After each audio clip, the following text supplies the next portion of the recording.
Because online dating services can get expensive. So to save money, I found a new way to get my profile out there. My info. Check me out. Everybody says I've got a friendly disposition and they love my spinach dip.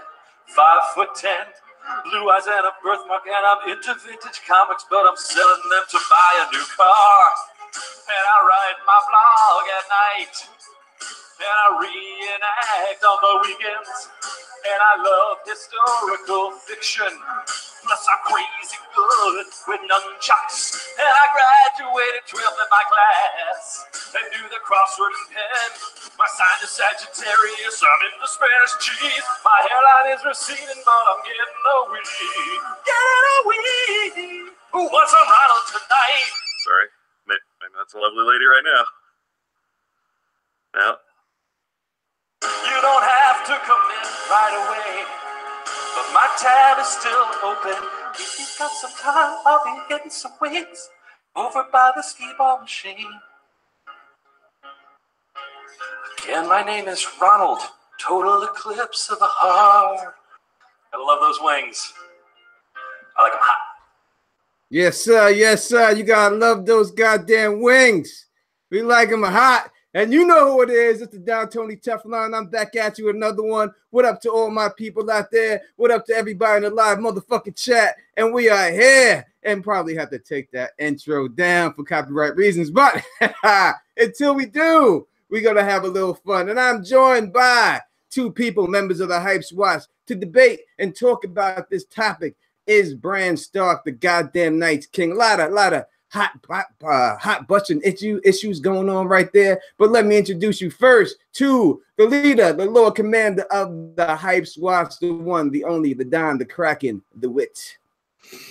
Hey, what's going on, everybody? Don the Kraken Wit here. Everybody in the chat, hello, and everybody that will watch this in the future, thank you for watching. Tony, thanks for the invite, my brother. This is a good topic. It's kind of wishy-washy. A lot of people go up, a lot of people go down with this. So we'll see. I'm glad to talk to you about it. No doubt. And we are going to figure this out tonight. And we are also joined by my brother, Queens, New York. We in the building, baby. I ain't streamed with him for a little bit. You know, I'm excited to see him right here. My man, JB, big game. James Buchel. Hello, everybody. Yeah, JBTV. Glad to be here, as always, on Teflon TV. And just a little disclaimer, I haven't done any research on the show since it went off the air last. I haven't even thought about the TV show. So I'm coming from the perspective of someone that, I have a new perspective on this. I haven't even thought about this question ever. So just a, fresh perspective, essentially. But yeah, glad to be here. That is what is up. That is what is up. Now, we are talking about this topic.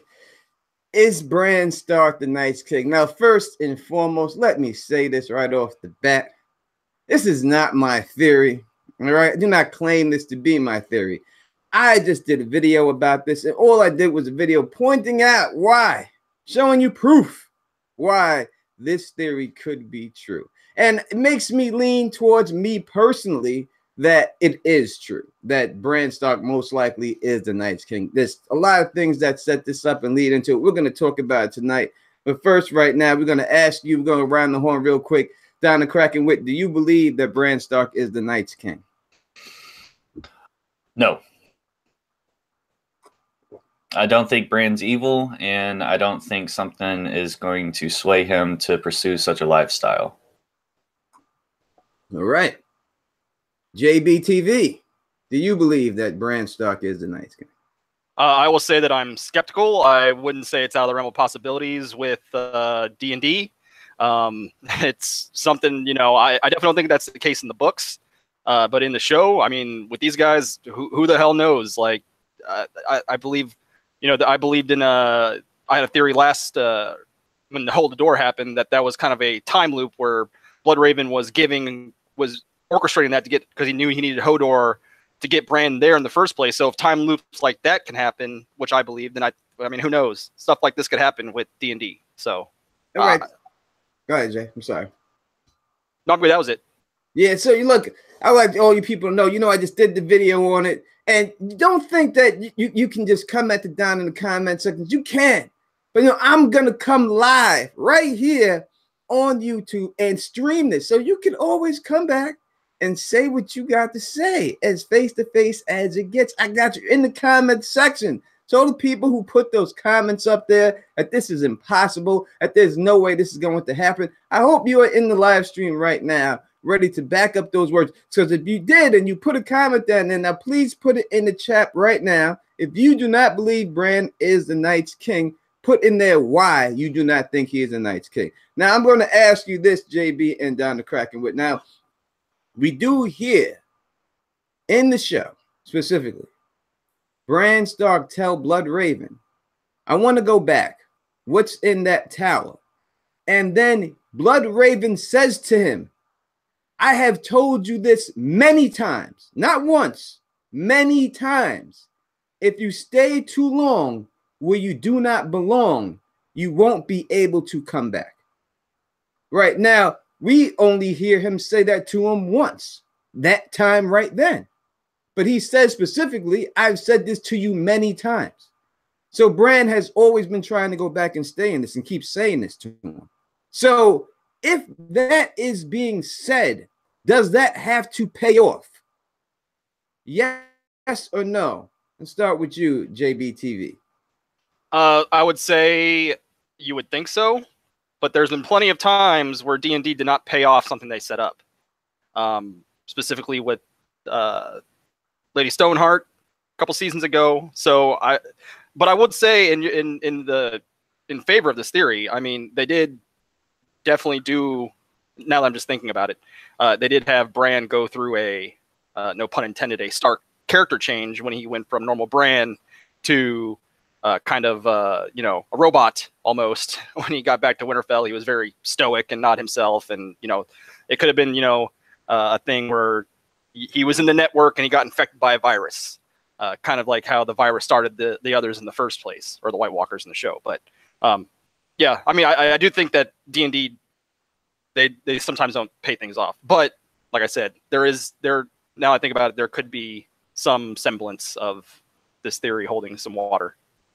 All right. So right now, Don the Kraken, we have heard from the show. We heard Blood Raven say specifically that you've asked too much, and if you stay too long, you're going to get stuck.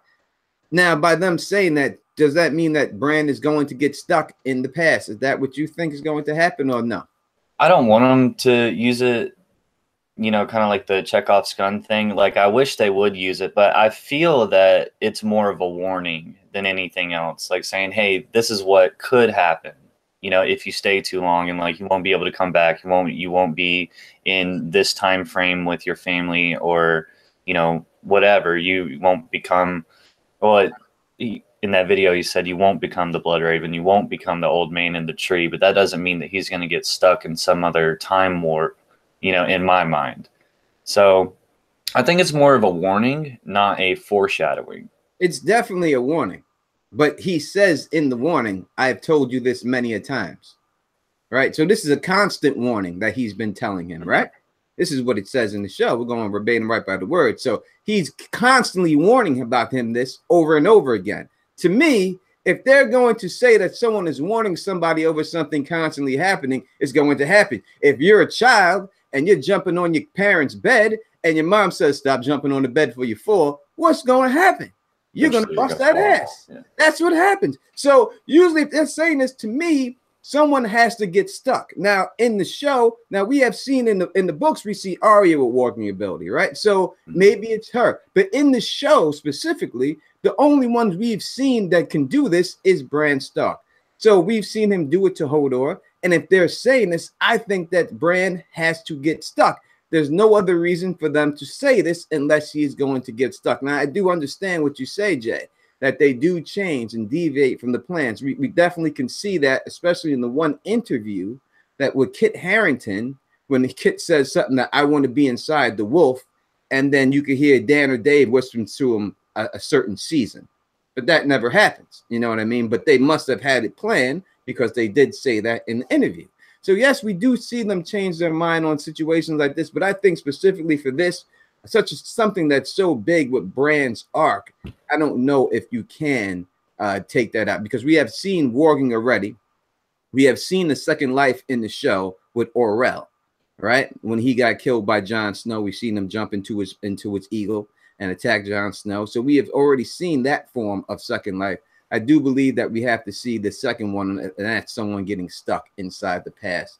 And I think the only one that could do that is Bran Stark. What up to everybody in the chat? What up to Alicia Kingston? What up to the Gray Area? What up to One True David Adams? What up to Mike Bushnell? CMR, what up?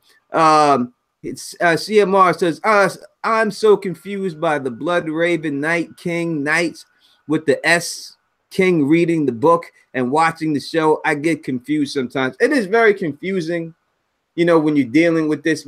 Any type of time travel situation is very confusing. That's why you should have Don Willie, because basically Don Willie is the one who came up with this whole situation. And it seems to be true. We already seen it with Hodor, you know. So dealing with this situation, when you look at Mad King Ares, James Bouchel, and you hear him say, burn them all, burn them all. And we have seen Bloodraven has some experience in knowing, like, hey, don't go back in the past. You can get stuck back there. Is it possible that Bloodraven was sending messages to Ares that drove him to that burn you all situation, kind of like a Hodor situation? Yeah, I mean, we have tons of references. I mean, not direct references, but of Bloodraven kind of orchestrating, you know, most of the things, and not most of the things, but some things in Westeros throughout his, you know, was it 190-year reign or whatever it is, north of the wall. Like, he's been crafting and manipulating and getting the bloodline where he wanted it. You know, I mean, technically, it's like, didn't he kind of create Bran? No, yeah, I would think that, did he create Bran? Or I mean, like, with lining the bloodlines up. Well, even if you look at it like that, Jaime Lannister pushing Bran Stark out the window has more symbolism now that Jaime Lannister is known for killing kings. Him trying to kill Bran Stark, if Bran Stark is the Night's King. Oh, I never thought about that. That would lean up with Jaime Lannister being a king slayer of some sort. JB, what do you think about Bloodraven Bran Stark in this situation going on right now? Is Bloodraven, did he send messages back to Ares back in the day and that caused Ares to say burn them all? Kind of like Bran did to Hodor. That's how he knows, telling Bran not to do it and how long to stay in there. I mean, I think it's possible. It would have been nice to see more of what exactly Bloodraven could do. I mean, we saw in the instance with Bran and Hodor, that was kind of a very highly, like, emotional moment. You know, maybe there was some sort of, you know, trigger or something that allowed him to do that. It'd be nice to see if that was actually, you know, something that, like, Bloodraven could do on a whim. Like, he could just, you know, influence someone directly in the past easily. But I mean, I guess it's possible. I'm not going to say it's not possible, because I don't think there's really evidence. There's not evidence that it's not possible. So, I mean, it's definitely possible. Anything's possible in this story. Well, yeah, when you have faceless men and time traveling situations, that's what anything can happen. That's why you can get all these damn theories and stuff like that. And yes, there's no doubt that Bran is a peeping ass Tom. He did deserve to get pushed out that window for peeping. That's what you get when you're a peeping ass Tom. That's what happens. But dealing with Bran Stark, when we look at all the situations that we see, what is the Night's King doing to all these whites? How is he raising them? James Michelle, is that just a warging ability that he's doing to human beings? I think so. I just think that that's the level of power that he has. To me, I think that the others / White Walkers, whatever we call them, to me, they're remnants, or they have semblance to the Borg from Star Trek. They're kind of just he's kind of like the Borg Queen. He's raising this collective mind, kind of like, you know, ants. They're like his drones. So that's kind of how I view them. They're just a force of nature. I don't think that they're necessarily inherently evil. I think they were created as a virus well, they were created on purpose, but the backlash was on accident, or the repercussions of what happened was on accident. And I just think they're kind of a force of nature, trying to form the perfect collective, as you could say, under the Night's King. Right down the crack. And what do you think about that? I think what he's doing is warging, but I also have a question to your question. Remember when they realized that if you killed the leader, whichever ones that are following that White Walker, they all die as well? Yes, sir. So does that mean that that White Walker resurrected those whites? Or did the Night's King give the power to that specific White Walker to be the leader of this group of whites? Because if the White Walkers resurrected those whites and they're the leader, and if you kill that leader, all 10 around him die, don't you think he would be the one that resurrected those whites? Well, let's look at it like this real quick, if I can. When Okay. you look at when in the show, when we see the White Walkers being created for the first time, all right? Mhm. And he is putting the dragon glass in the chest. Bran doesn't come back and say you created the Night's King. He said you created the White Walkers. All right. He doesn't say anything about the Night's King. He said you created the White Walkers, and they say we were at war, and then they go through that. When they show the picture in the stone, that person who seems like he has a crown has a beard. That's supposedly the old Night King or the Night's King, whatever you want to call it. So this person that we're seeing as the Night's King may not be that person tied up to the tree, just for the fact that he doesn't have a beard. It's not the same old guy. It could be a different person. You know, I hate the Children of the Forest, and it makes me think truly that maybe back in the days they didn't have this power. Maybe this is how they get the power from Bran and is able to walk. Who else in this story do we hear about that has successfully been able to skin change a human being but Bran Stark? Nobody. We only know of Starks being wargs, don't we? Except for Orell. I mean, we got Vlad Six Skins. He's supposed. I mean, Six Skins, right? So he can hold 6 people, 10 things, but he wasn't able to do one human being. He couldn't get it done. All right, he tried, but he couldn't get it done. And in the show, you hear Jojen tell Bran when he goes into Hodor, he says no one can do that. You know, he talks about wargs and he says Bran's a warg, but he says what he did to Hodor, no one else can do. Only he can do. So if the White Walkers in the first battle didn't have this ability, this thing, and now they're using it to have Bran the second time around, and now they got Bran as their second Night's King with this warging ability, which will give them the ability to get this dragon, which would give them the ability to bring back the dead and do all that situation and do it and get them all up. It could be a situation going on like that. I mean, because these Children of the Forest is a pieces of shit. They're green pieces of shit, and that's it. And anyway, I see you, Alicia Kingston, in the chat trying to defend Bran Stark. Bran Stark is a demon, all right? And that's the truth. And anyone else doesn't see it that way, I don't know what you're looking at, man. And that's the bottom line. Bran has started all this trouble from the beginning, and that's the bottom line. Now, do you think that it's possible, JB, that Bran Stark has sent all this stuff back to himself? Like the Raven is Bran from the future really sending it back to himself in the past, trying to maybe unstick himself. Maybe he's trapped in the Night's King. He realizes it, and he's trying to undo the things that has gotten him trapped. Now, people say that would be a heroic thing that Bran Stark would do. Like I said, I think it's possible. I mean, I personally don't subscribe to that. Because I personally don't think Bran is the Night's King. I think it's possible. I'm not ruling it out that it's not possible, but yeah, it's definitely possible. But when you're talking about what the Raven, you're talking about that he's been seeing this whole time from Blood Raven. When in the dream in the show, you see Bran try to shoot the Raven, and then Jojen says you can't kill the Raven. He goes, why? He says because the Raven is you. So at that particular time, that Raven is the one that Bran's been seeing that's been coming back to him. So is that really Bran sending the Raven back to himself? I mean, yeah. Obviously, like I said, I think it's possible because I do believe that there was at least one time loop in this show with Hodor. So it definitely could be. I think that that was probably just Blood Raven, but you know, I don't think it's out of the realm of possibilities. Well, it's quite possible because then after that, you know, we see Blood Raven in the show. He says that right before the Night's King comes, the Night's King touches Bran, right? Bran's in the dream. Let's go through that whole scene real quick. Bran touches Blood Raven's tree, right? So therefore, the dream that he is in is Blood Raven's dream. Is that agreeable right there?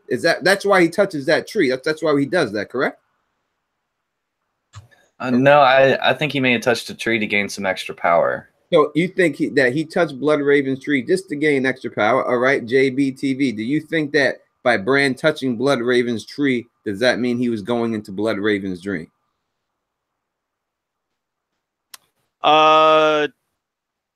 Yeah. I mean, but I think it was just to maybe satiate curiosity. Whatever you feel. So you don't think it is or it isn't. You know what I mean? Yeah. I feel that why would they show him purposely leave his tree and touch Blood Raven's root if it wasn't Blood Raven's dream?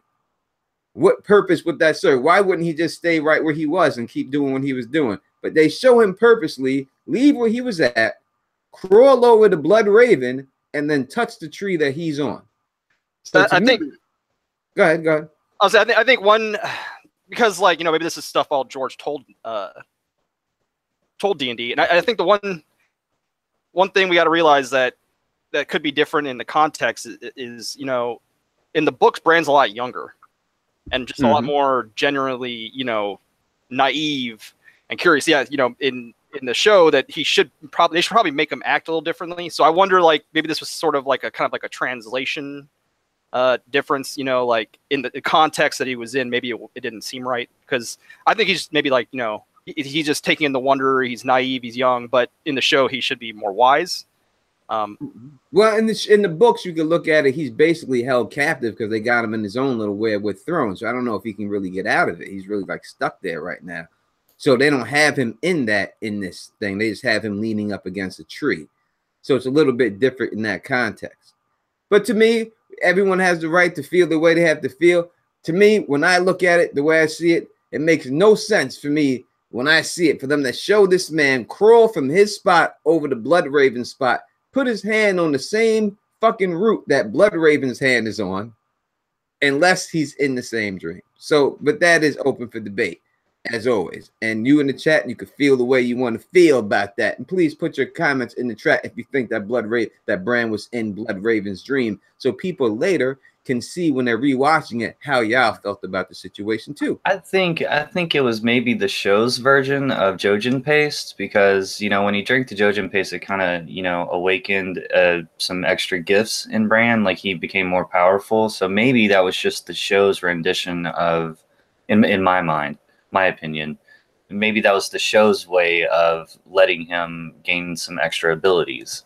I just don't see some extra skill points. If he already had the ability, why he would have to? It doesn't show just him to make it stronger. I guess it didn't show him like glow like Bruce Leroy that prove that he had more power, right? Versus showing up. You know, he just went to a regular street, right? To me, the only reason to show him do that is because if Bran is there and he's gonna go into someone's mind and he puts his hand on that person's shoulder, you have to assume he's doing it to show you that he's going into his mind or something. So that's the type of connection I look at it. So therefore, when Bran does touch Blood Raven's tree, all of a sudden he's in where the children of the forest create the White Walkers, and he is surrounded by whites. But none of these whites even move towards him. None of these whites try to touch him, try to do anything. And then when the Night's King sees him and jumps on him, if you look at it, he just grabs his arm. He doesn't try to hurt him. Doesn't try to harm him. And the way he grabs his arm is not the type of grab like he's trying to get him in the yoke. It's really not really a harmful grab. It's just a grab of the wrist. So why would these creatures not attack Bran? And when you really look at the situation, when we look at these whites and everything else, they really haven't done Bran any harm. They've done people around him harm, but they really haven't done him any harm.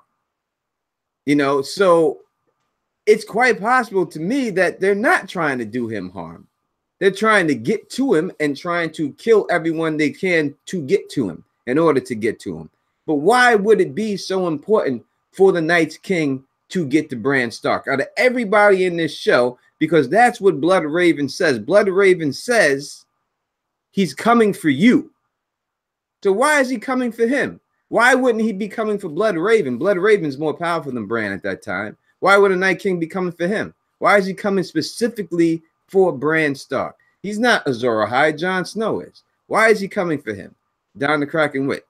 Why is the Night King coming for this man? I don't know, man. I mean, that's a good question. I mean, that's why we're sitting here having a debate about it. Like I said, I don't buy in that Bran is the Night's King or future Night's King or past Night's King or whatever. But maybe Bran has something that the Night's King can use for his conquest. That's what I'm thinking. All right, JB TV. Why specifically is the Night's King coming for Bran? That's what Blood Raven says. He's coming for you. Well, just to go paint this whole scenario, like I said, I believe he touched a tree out of curiosity. He got into Blood Raven's dream. Oh, so you do believe that was Blood Raven's dream he got into? Or maybe not necessarily. I think it's maybe like, yeah, actually, it has to be. That's how I think it is. All right, that's what I was saying about that was, yeah, I think it's Blood Raven's dream at the time he was going. Yeah, and I was just saying that Bran was doing it out of a place of curiosity, not of trying to power up. Or no power up, no sure enough, no glow, no soul glow. But that was when he was there, the Night's King and all those things. That was Blood Raven. Yeah, and I think it's like Blood Raven, especially specifically with the Whites and the Night's King, taking sentry, knowing their whereabouts. Right. And I think the reason why the Whites didn't attack him is because the Whites are mindless. They don't have the mental capacity to perceive Bran at that moment. The Night's King, being as powerful of a warg that he was able to perceive Bran at that moment. And I believe he grabbed him like that because he knew that he couldn't harm him at that moment because they're not actually in physical tow with each other, but he was able to mark him magically. To track him. Now that mark was not to hurt him. Yeah, it was a track. Was specifically just to be able to track him. Correct. All right. So now we see Bran. He walks right through the Whites, like he's controlling them. He walks right through them all, touches right through them, like they're not doing nothing to him. So it's quite possible when I look at this. Now listen, I didn't make this damn theory up, so I really don't want it to be true. But when I look at the situation, I gotta call it the way I see it. I gotta be real to you people. That when I look at the story, it seems like this is what it's going to be. It really does. I wish I thought of it. Well, but it really seems like it's gonna go this route. Not that I like it, not that I wanted to, but I'm just giving you what I think. I really think that it's a good possibility that this man most likely is going to be the Night's King in the end. It makes no other sense why this man would want to get to Bran Stark out of everyone else. And he's trying to kill everybody else, but I don't really think he's trying to kill Bran. There's no proof that he has ever tried to do anything to hurt Bran, or any of his creatures have done anything to hurt Bran. Like I said, I think with the Whites in that particular moment, they could not perceive that he was there. That's the reason why they didn't attack. Because, well, one, I don't believe that they attack on their own. I believe they attack based off of a collective mind thought from whatever White Walker is controlling them at that moment. But I don't think we can, I think we don't have the full picture yet. So we may not know the reason why the Night's King is interested in Bran. It could be something that it might be something that's been planted yet. It could be something that we don't know in the future, like maybe something gets revealed to him that he is supposed to be, one to perform some sort of thing with the Night's King mentally. And the Night's King can perceive that Blood Raven's going to be dead soon because he's old as shit. And that he knows that Bran is the future. And he knows that they're going to have some sort of mental gymnastic tussle. And he knows that Bran is the future. So he's trying to take him out now. All right. So let me look at the show. Let's break down the show real quick. Let's go through it. Bran gets touched by the Night's King. He comes back. All right. When he comes back, he says, he see me. The Night's King see me. Blood Raven says, he touched you. And then Bran says, I don't know. He lies to him. But Blood Raven says, he touched you. So Blood Raven seen him touch him. How else would he know that he was touched if he wasn't in that dream? Can we agree on that? Is that agreeable right there? Yeah, definitely. Like I said, I think that they were in the same dream. Yeah, how else would he know that? Yeah.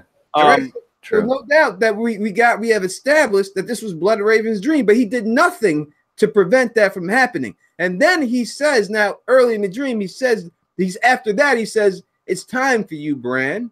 And Bran says, for what? He says, to become me. All right. And then that's when his eyes go. He goes, am I ready? And he goes, no. Now, earlier we seen Jojen say, the three-eyed raven is you. That's why you can't kill him. Now he says, Blood Raven says the Night King's coming for you, but he doesn't really come for Bran. He comes from Blood Raven. He kills Blood Raven, but at that time, Blood Raven had already transferred his thoughts into Bran's body being dragged off into Mira. So if he's coming for Bran, and Bran was already three-eyed raven, we have not heard that person, I don't think, in the show be called Blood Raven. That old shriveled up man could have been Bran. I know that sounds crazy. I know it does. I know it does. But it's quite possible that could have been. And that's why he went after him. But he transferred his thoughts into the younger version of his body, and he was being dragged away. So the Night King is still coming for him. That's why Hodor had to hold the door. Now, I know someone in my comment section said there's no way Bran would be the Night King because he wouldn't allow Hodor to get killed. He wouldn't allow. Bran doesn't know as his younger self what the Night King is coming to do to him. He assumes he's coming to harm him. Why wouldn't he think that? All these undead creatures attacking all of his friends and everything else. I would assume he's coming to hurt him too. Hurt me if it was me. But there really isn't a lot of proof to show that the Night King is actually trying to physically harm Bran Stark. Even when, you know, we have seen in time movies all the time that two people in the same time paradox can exist. So it could be a situation like that, because every time we see Bran warging birds and then the Night King looks up at it, Bran all of a sudden jumps out of the birds. So it's quite possible that he could not exist in it. Why would he just be so afraid that the Night King sees me up? I got to get out of these birds. It just doesn't make any sense for him to do that. I mean, you're spying. You should know that these powers, the Night King knows of your abilities, knows you're around. Just gonna, throw this out there. I mean, what if the Night King knows that Bran is the most powerful Green Seer, and he knows that he's in for a fight in the near future with Dany and her dragons and the realms of men, and maybe the reason why he wants Bran is to recruit him, not necessarily because they're the same person, but he wants him on his side to help with the fights to come. It could be. I mean, a gray area says Night King tried to kill Jon multiple times. Yes, he has tried to kill everyone multiple times. That he's tried to. Night King, I don't know what the Night King has physically. Himself hasn't tried to kill Jon, but then the White Walkers have tried to kill Jon. But when you do see the Night King look at Jon Snow, he does give a look like he knows him, right? I mean, when he's staring off at him, he's not just looking at him like he don't know him. It does look like he knows who he is. You know what I mean? We have never seen anyone warg a human being other than Bran Stark. The Night King all of a sudden has this power to the degree. He looks to me, when he looks like Jon Snow, like he knows him. As I said, the White Walkers has tried to kill Jon, but we haven't seen actually the Night King himself try to kill Jon Snow. So I do think that there's something going on here. And we've heard George R. R. Martin say before in the past that he does not want to have no dark creatures coming out of nowhere, just coming to kill people. So it's got to be something else. We need a big twist at the end. There's supposed to be one more twist. I don't know if you could think of a bigger twist than Bran Stark becoming the Night King that would be left for the books or the show that he could give you. He could give you a Brienne death. He's going to give you this. He's going to give you a Tyrion is a Targaryen. I don't think so. And I don't really think I don't think that's a big enough one when you compare it to the Hodor situation and the burning of Shireen or whatever else you want to consider are the big twists and stuff in this books. I think Bran becoming the Night King is one. That's a big one. Yeah, if that's the twist, that's a big one. It says, Alicia Kingston says, Night King orders the White Walkers. So how is it that he hasn't tried to kill Jon Snow? Now, this seems weird to me when you look at the situation there, because they point the sword at the Night King and they say, if you kill him, you kill them all, saying that this guy created all the White Walkers. basically. That the Night's King created the White Walkers. But we've seen the Children of the Forest create the White Walkers with the dragon glass, and we've seen how White Walkers are created with the babies too. So, if all the way it must be played out is that all the dragon glass White Walkers must have been killed off somehow, and this is the last Night's King, and he's going around touching babies and making all the White Walkers. I guess that's the way the show was trying to play it. If that's it, it's very inconsistent when you look at the situation, because we've seen Jon kill other White Walkers. We've seen and we haven't seen any whites drop. We only seen that happen this season. Now, I don't think they wanted to give it away or anything else like that, and that's why they did it like that. But but something like that is definitely inconsistent. But I definitely, at least you definitely could have a point if you want to say that the Night's King controls the White Walkers. I don't know if he does. It just seems weird to me, because I don't. If he did, then I don't know how they would have been able to catch that one White Walker by himself with those whites. I think they're in control of themselves. What do you think, James Michelle and Don the Kraken? Is the Night's King controlling all the other White Walkers? I think to an extent, because I believe that it's all a collective mind. So essentially, what I think is, he gives a little bit essence of himself into all those babies, and that's the reason why they're White Walkers, and they all control their own kind of hive. So to me, it's like they're kind of like the middlemen. He's the queen bee. You got your middlemen, and they have their drones, and I think it's all connected to the top. Yeah, just like he said, I think each of them have a piece of the Night's King in there. He's going to let them do whatever their mission is, or let them go about their business. He's not physically controlling them, but if he wanted to call them home, like if he wanted to call everybody back to a certain spot, I do believe he does have that power over the White Walkers. Well, I do think that he had some type of mental, like, hey, come here. Because in that, because I can't see him controlling them all, because especially if you want to go in the books, it seems like they're having a lot of fun when they're killing Waymar Royce. All right, it seems like they're joking around with him. Yeah, and they're laughing and talking. Like they're laughing with him.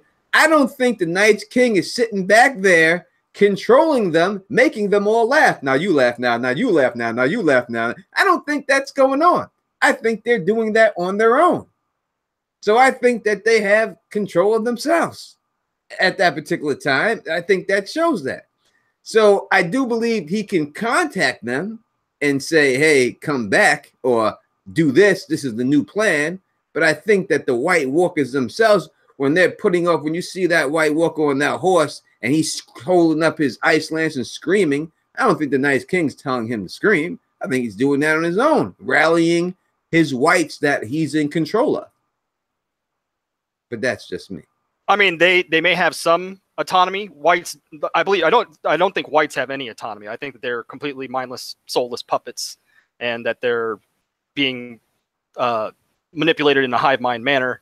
I mean, maybe that the middlemen, maybe they have some, some autonomy, but. AK, I did not read your comments. Or AK said, but if she believes, she says that he orders them, not controls them. And yes, if that is what you're saying, I completely agree with you. He does order them. I do not believe that he controls them as in a way. But in the show, the way the show shows it, the way the show is saying that he does. By pointing sword at him and saying, if we kill him, they all fall. It's saying that he basically controlled these guys because he created all these White Walkers and stuff. And I don't know if that is true like that. Well, I mean, in the books, I'm not even fully convinced that there will be a Night's King. I think that the show had to put a main bad guy in front of their audience, because that's just kind of the way that television works. I don't think they could have had this blank kind of, just a species to, be the villain. I think they needed a focus. So I'm not completely convinced he's going to be in the books. Don Kraken, what do you think the Night's King will be in the books? I was going to say touche, James. That's a good question. It's like, do we live in the blue-eye giant named Macumba? It's just a story that you hear. It's a fantastic story. It would be cool if we did have a Night's King in the books. I'm not fully convinced either. Do I want there to be a Night's King in the books? Yes, I do. I think that would be interesting to hear George's take on it, you know, of how this Night King rolls and what he looks like, you know, et cetera, et cetera. Am I hoping for it? Yes. Am I going to get it? Probably not. So I think there has to be, and always goes back, gives props to the who props are due, because that's what I do. James Johnson called it years ago, and from a couple of lines in the book, and he called it. But it's no doubt there has to be. No matter what it is, in anything you do, when you have a good or evil type situation, even areas of gray, you got to have a boss, whether it's a video game, whether it's professional wrestling. No matter what it is, there has to be a storyline. Even when you have sports, any basketball team you want to put there, they will create the storyline for you to make you want to be more interested in the game. There always has to be a good guy. If Golden State is playing LeBron James and the Cleveland Cavaliers, they will make a storyline. Someone will be the bad guy in it. Someone will be the good guy. You see it with the Patriots and Tom Brady. They win too much. Now he's the pretty boy bad guy. Shawn Michaels, the pretty boy bad guy. This is what happens. You always have to have this storyline in any aspect of life. So there's no way that in this book series we will not have that. We will definitely have in the end as the higher power that will be in the Winds of Winter. He will definitely be shown then that there is a Night's King. They are saying, because they say that name a lot. What up to Lady LaDonna Louise hanging out in the chat? What up to Soup Kitchen Gaming Anno? What up to Pink Lash 007? What up to everybody chilling with us in the chat? You know, I am happy to be here with my brothers, you know what I mean, and all y'all in the chat. And let's thumbs up this video if we can. We got much more people watching than we have thumbs up. Let's not do the old creepy creep watch. Don't be a creeper, right? Don't creep in the background and be afraid to thumbs up it and don't want people to know you watching. If you watching, don't be a creep. Come in the chat, say what up to everybody. Let everybody know that you watching and you hanging out, and show some love. Because if you show love, Don shows love back to you. That's how we get down. That's what this whole community is supposed to be about anyway, right? Exchanging ideas. We don't all have to agree, but we respect each other's opinion, and that's it. And we talk about it, right? That's what I'm all about. So now, James Michelle, we're going to go back to you with Bran Stark and the Night's King. Let's deal with Bran Stark's abilities that we have seen so far in this show.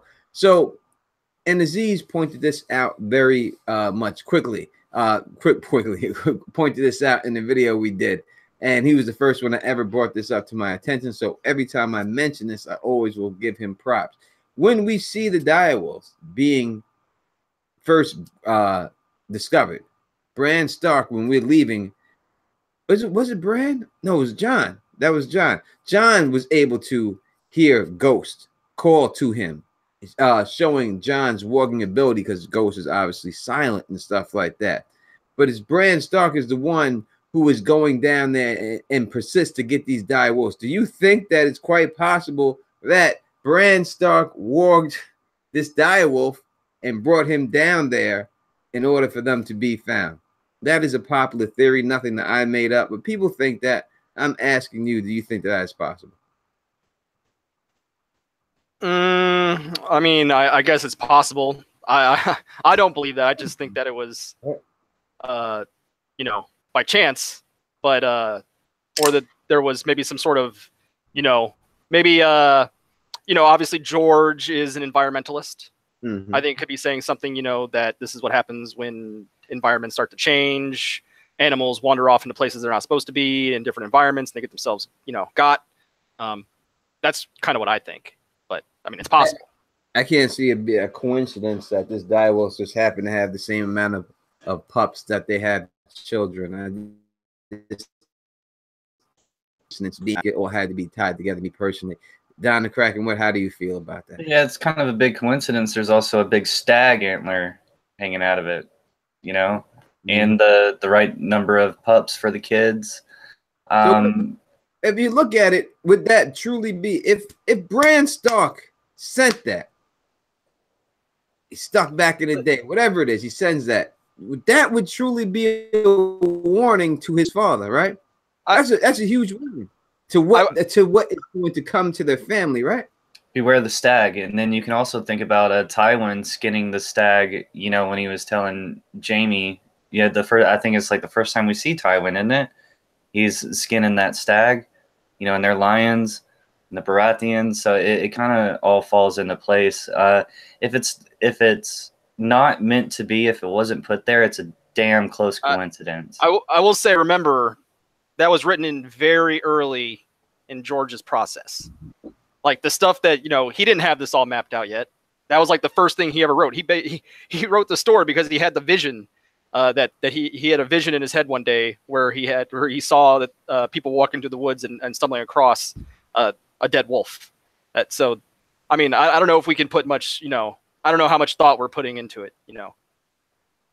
I just think that when you look at everything, that the way it all ties in. Now, you know, there's a lot of different things, a lot of good theories and stuff like that. I don't go in as deep as DNA. You know what I mean? I can't go that far with it, with anything like that. But I think that when you have a certain amount of pups there, it just matches the children. When you have the one pup no one sees, that can't speak, that no one can hear, Jon Snow was able to hear it and goes back for it, showing that Jon Snow has got his walking ability and stuff like that, and finds it. I think that is, you know, I think there's a reason why they definitely did that. You know what I mean? I can't see that just being a coincidence, a coinky dinky. You know, I don't see it going down like that. Thank you for the super chat, Preston Roach. He says, if not Bran, could the Night's King be the brother Brandon the Breaker, or maybe someone from Old Valyria? Now, we do see the person that is being created as the White Walker has no goddamn northern look to him whatsoever. I don't know why they use that person. I don't know if that's just they just fucked up. They just put some, but that guy has no goddamn northern look whatsoever. He definitely has a more Valyrian type of look towards him. So I asked you, JBTV, to Preston's question. He stepped away for a second. Oh, he did? I'm sorry. Yeah. I can't see. I'm looking at the chat. So down the Kraken Wit, let me ask you, could the Night's King be the brother of Brandon the Breaker, or maybe someone from Old Valyria? It's possible because you got to think about when the First Men and people of Old Valyria started coming to Westeros. You know, maybe some of the people came over here, started gaining momentum, and that's when the Children of the Forest said, okay, enough of this shit. You know, they're hurting our land, they're hurting everything around us. You know, some of them are cutting down our trees. Let's create you know, the virus, like James likes to say. And it's very possible. It could also, you could use someone, brother of Brandon the Breaker, because, you know, they're high power, they're leaders, you know, so that would make sense, you know, to turn the Night's King into, or turn someone who has power into the Night's King. So that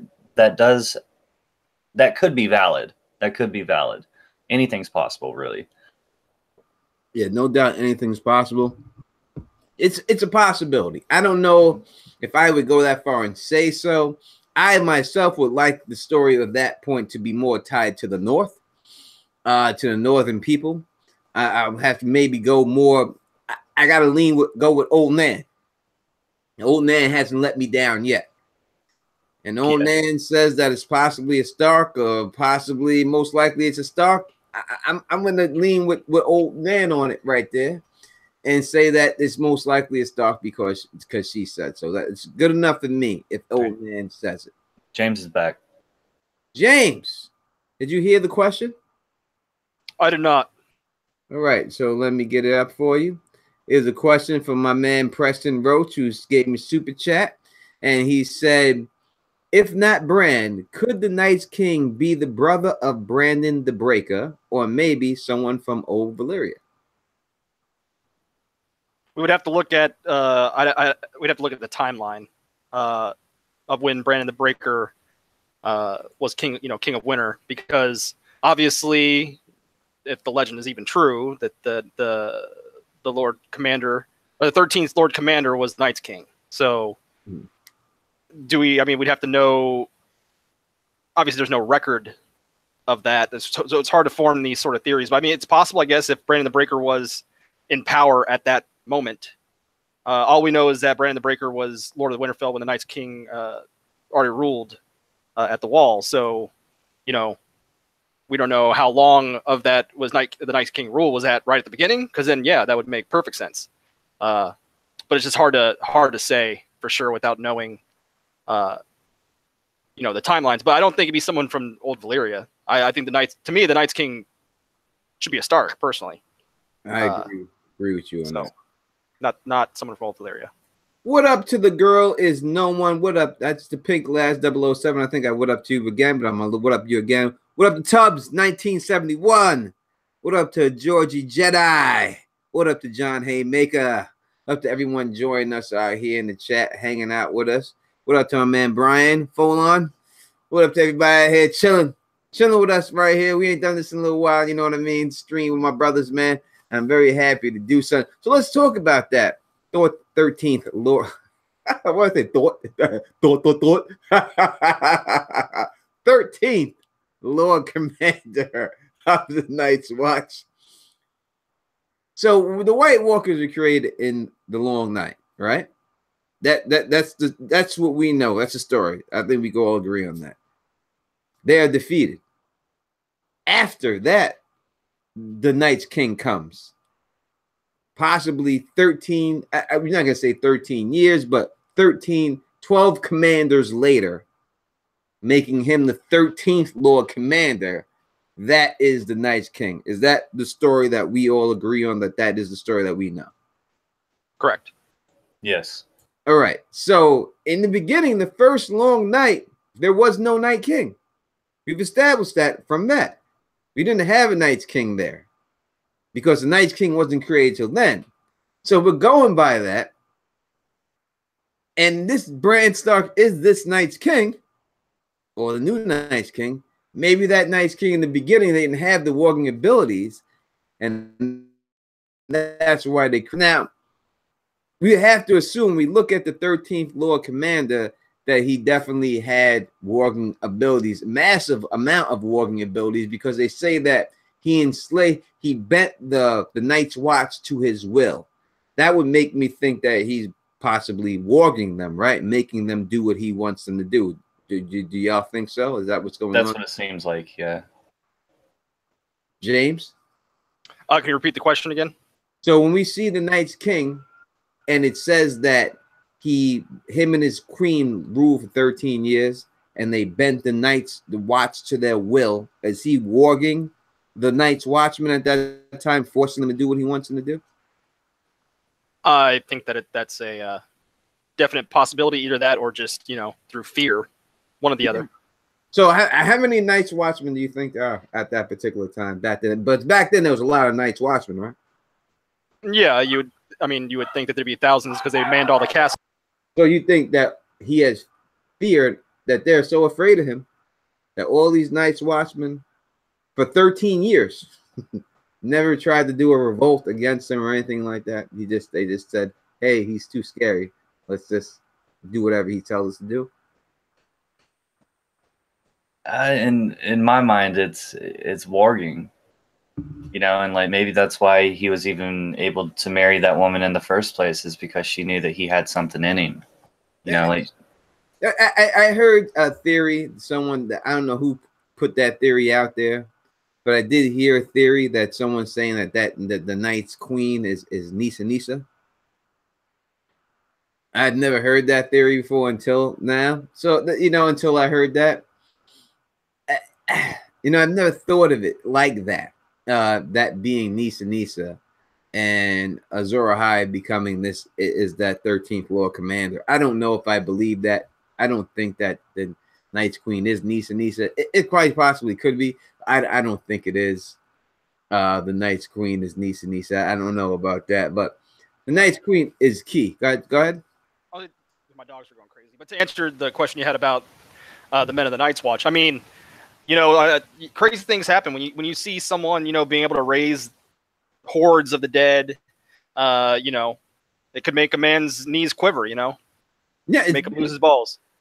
No, but I mean, like I said, he definitely could be powerful enough to work them all as well. So there's no doubt about it. I just think that when they use the term bend, you know, bend them to his will, and we knowing that we have warging type abilities and skin changing abilities, that means to me that he most likely skin changed most of them and commanded them to do what he's doing, and that's why he listen. And that also, I tell people this too. Everyone says that this goddamn wall has this power to keep these White Walkers out. The motherfucker lived inside of the wall because the Night Fort is the only castle that had steps and everything carved directly into the wall. He lived there for 13 years. The shit didn't affect him. Did nothing to him. 13 years of this magic was in his body, or radiation magic. Did nothing to him. Zero. So this whole myth of this wall of not being able to do something, be able to hold these people back is bullshit. And this shows it right there that it's goddamn bullshit.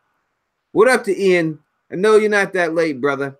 Thank you for being here right now and everything else. Now, what up to Pablo Roca? If anyone, you know what I mean, you could definitely have a question for the panel. You just put it right up in there. Let me know the deal and stuff like that. I know someone said that Don Willie had a theory. He's the one, Alicia, I don't know. Renee said Don Willie put out a theory on the warging of Bran Stark being the person that warged into the wolves. Please check out Don Willie's channel for that theory that he put out on that, and let him know if you believe that, if that is true or not. I think that it definitely is. This is the case. Me personally, I think that this whole thing started and ends with Bran Stark, and I think that it's Bran Stark. And we've already seen Jon execute a child already, and Ollie.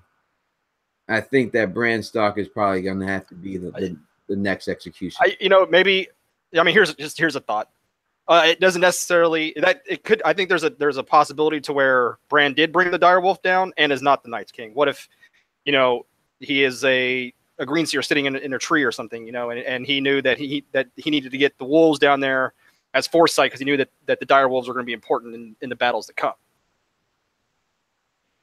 That's definitely a quite possibility. But if the battles that come with the Night's King, he knew about the Night's King popping up again, or the White Walkers popping up again. So we said, hey, we're going to need our wolves, because the wolves is what give the Starks their warging ability, right? That's what that is tied to that. So it's a good possibility that he did do that and did that. That's definitely a chance. What do you think about that, Don, the Kraken wit? If he did make him go down there, I would say it's to help the children along, because if he knows the future, then he knows that the family is about to get split up, and these kids are going to need some help. They're going to need some company. They're going to need a companion. So that makes sense to me in that aspect of if he is the one that drove them down. All right, we have a question here from Soup Kitchen Gaming Anno. Question is, if the wall was already built, how could Night's King and the others sweep down on the armies and people of the living when the wall was built? So I don't think it's possible for the Night's King to have swept down on anything. I think that when he was established, he just stayed at the wall. When the White Walkers first attacked, there was no wall. They built the wall after the fact, after they were defeated. That's why they put the wall up, to prevent them from coming in again. That's the way I understand it. JB, well, how do you feel about that? I mean, essentially the same thing. If it was indeed if the Night's King was indeed the 13th Lord Commander, it probably happened while he was there, and that's where they held up, because they, figured, why not? Here already, might as well keep the humans out of our domain. I hear you. Pink Glass 007 wants to know, could the Night King have sent the wolves? What do you think about that, down the Kraken Wit? Could the Night King have sent the wolves? Why? That is what you I mean, why? Only reason is if it's Bran. I mean, the only way that works if the Night King sent it, if it was Bran. I think that Bran is, and I'm going to give you something that I didn't even put in my video. Should have put it in there, but I didn't, because I was focusing more about the show. I wasn't focusing on the books, but I'm going to give you a little proof from the books right now that points in the direction that Bran Stark is the Night's King. All right, and this is something that no one else has ever said before in any video, and you can take it to the bank. All right, and all we have to do is go to the Melisandre chapter. Now, when we look at Melisandre, we know one thing about her. She looks at her visions. She sees the right things, but most likely she interprets them wrong. Do we agree on that? That's usually what happens with Melisandre? That's what she's perceived to be in the books? Yeah, she's famously wrong about a lot of stuff. Okay. So she sees who she believes to be the great other, right? And she doesn't believe in this Blood Raven and Bran. And she says, no, this can't be the great other. This must be the great other's champion. Just like Jon Snow and Azor, just like Stannis is supposed to be the champion for Azor Ahai at this time. Now, the reason why she doesn't think that Blood Raven is the great other, the reason why she says this is because she thinks that he's not ugly enough. But then she does see Bran next to him in house. She's famously wrong. So what if she was wrong at this particular time, and really it's Bran Stark is the one that is the real evil that's sitting right in front of her face, but she does not see it because she always interprets things wrong. And we have a very generous super chat from Nancy T. Thank you so much. What a question. Where's that thug mug? Thug mug is in hand as always, right here. You see it. You see it. So what about Melisandre's vision, JB? How do you interpret that vision right there when she sees Blood Raven and she sees Bran Stark and she thinks about the great other, but then she says, no, they must be the great other's champions? I just think that it was her making a dumb assumption like she has had. I don't think it necessarily means that they're associated with the Night's King or the others in any way. And I also think, and just to go back to if the Night's King is Bran and sending things back to help Bran, are we saying that there's some sort of internal struggle going on with the Night's King and Bran and the Night's King are locked in their own minds, fighting over control of the body? And whenever Bran gets control, he sends things back to the past to help the crew. Is that kind of the prevailing? Because I don't see any other. If Bran is the Night's King, why would he even be? Why would he send anything back in the past to help? Well, it would have to be. I think if the theory. No, Alice, this is not my theory. All right, so I really don't know exactly verbatim what this theory says, how this works out. I know I just heard it. All right, so I'm just giving you my thoughts of how it possibly could be possible. So he would have to be stuck back there. So he's not a knight willing to be the Night's King. He didn't want to be the Night's King. He got stuck back there. That's how I would think it would have to happen. There's no way, like, he would have to be back there and say, the children of first, the way it would have to be, even though the show fucked up and said that that's not the Night's King that they created, that was the White Walker. At that particular time, when they put that glass in that guy's chest, Bran would have to somehow try to walk into one of the children or walk into that guy. And then that would cause that guy to become the Night's King instead of a regular White Walker, giving the Night's King the warging ability that they did not possess before, which is, and that is what brings them back to life. That's the only way I could see it working out if that theory works. It would have to be a trap, like he got stuck there. He didn't. Well, and he I'm just trying to rationalize it because, like, you would think that if Bran was the Night's King, and he knew that his family is the crux of the story and be the ones to stop him, instead of sending helpful things in the past, you would think he'd be sending harmful things. He wouldn't send the wolves at all to protect them. He would send there'd be whites there to ambush them, or I could see. If the Night's King is bad, but do you really believe that the Night's King is the Joker from Batman too? You think he just wants the world to burn?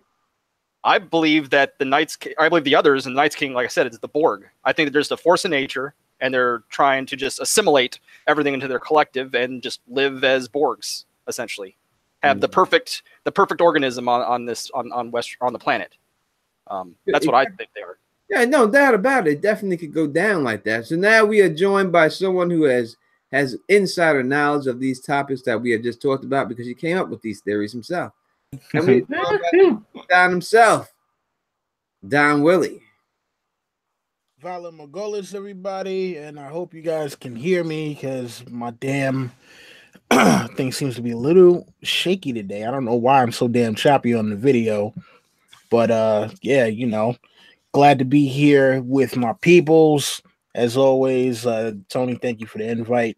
It's been a while since we done this, man. Ain't no doubt about it. Definitely has been a while, brother, and we should do it more often. Now, this is about Bran Stark being the Night's King. So it's like to ask you right off the bat, do you think that Bran Stark is the Night's King? Now, are we talking book or show or both? I really think, in all honesty, that if it's gonna happen in the show, something that significant, if Bran Stark is going to be the Night's King, he's got to be the Night's King in the books too. I can't see him just being the Night's King in the show and the Night's King being in the books and being somebody else. It would have to be. I mean, the fact that Shireen got burnt, I don't believe that it's going to happen the same exact way, but I believe that she will be burnt. So I think it's a situation like that. You know what I mean? So I would have to say that it would happen in both. So you would have to think that that would be something that's going to happen in both situations.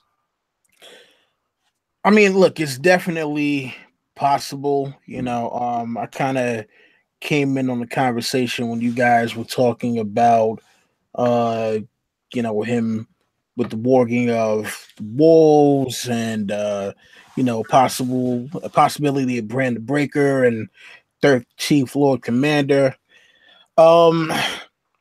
Look, there's a theory that I heard a while ago about Brandon being all the brands throughout time, kind of like Quantum Leap style kind of thing, which sounds like it may have a little bit of validity to it, but I'm not 100% sure on it.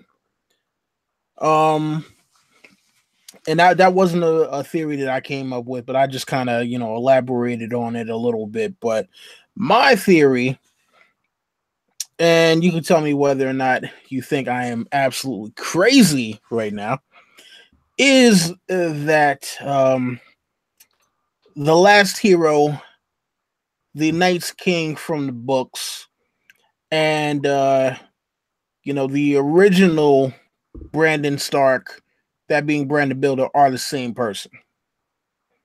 And that might sound like a ridiculously radical theory, but if you go back to the histories, the only information that we really get about Bran is that he started House Stark, that he built the wall, he built Storm's End, I think he built like the foundation of the High Tower. And pretty much that's about it.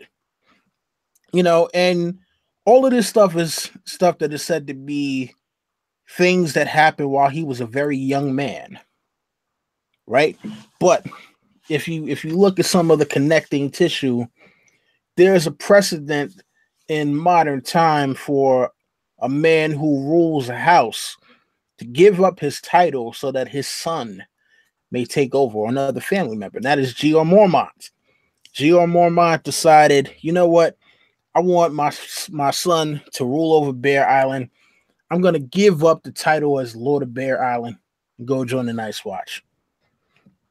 And I believe that this is what the original Bran Stark did after he built the wall. He decided to give up his title as the King of Winter, but then he gets enchanted by an other and decides to call himself the Night's King instead. So, I mean, there's a lot more to it, but I'm being short-winded right now because I don't want to monopolize the conversation. All right, here. What was thank you for the super chat, my man Sean L. Cha! And he says, "I'm gonna give you a cha right there for that super chat right there." I have to say that it's quite possible. It would just have to deal with the Night's King, from what we know, is the third. From what old Nana says, the 13th Lord Commander. It's all about when Bran the Builder was living. Was he living when the wall was first built? And if he was, that would make him the first Lord Commander. How did he become 13?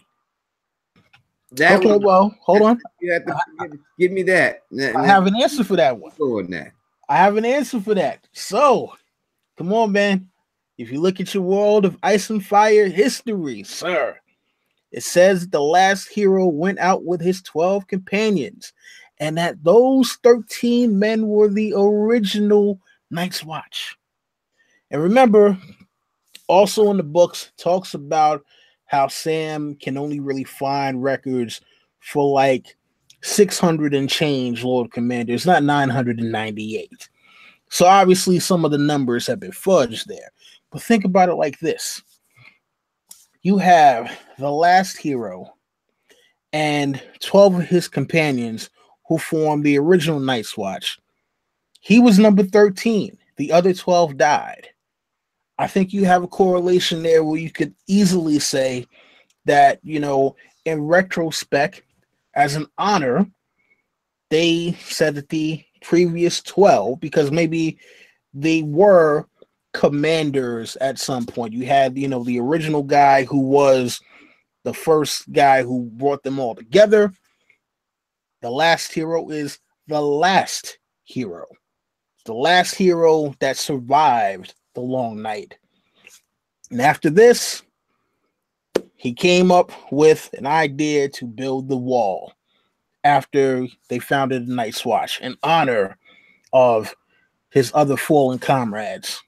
He took the title of 13th Lord Commander, and after he finished building the wall, said, you know what? This is going to be my new kingdom. My kingdom was the North before, but now I'm going to rule from right here. Listen, if you want to say that they started at the 13th, then there's no argument. It all fits 100%. I cannot say anything. I would not say anything. It sounds very good to me.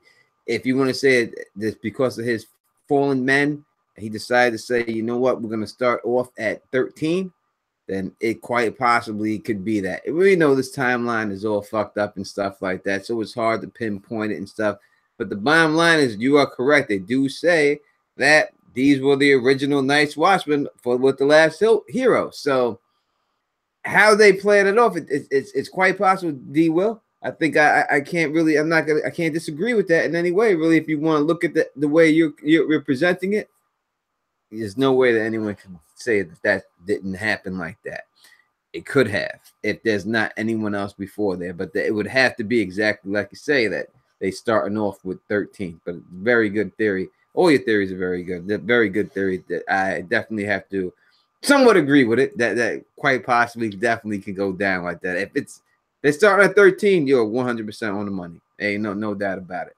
So let me ask you some questions that we have already answered for the people, so that maybe they can get your perspective on this, because all this time traveling stuff is basically your theory anyway. You're the one who came up with this whole Bran Stark time traveling theory from the beginning. So do you think that when we hear, I forgot all these questions that I asked earlier. I gotta try to remember it. Bottom line, Don Willie, why is the Night's King after Bran Stark? if Bran is not the Night's King, we hear Blood Raven say, hey, he's coming for you. Specifically, he wants you. He doesn't want Jon Snow, right? That's Azor Ahai. That's the guy who can kill him. That's the guy who can kill him. That's the guy who could take him out. But the Night's King's not coming for him. Specifically, Blood Raven tells him he's coming for you. He wants you, Bran Stark. Why is the Night's King coming for Bran Stark?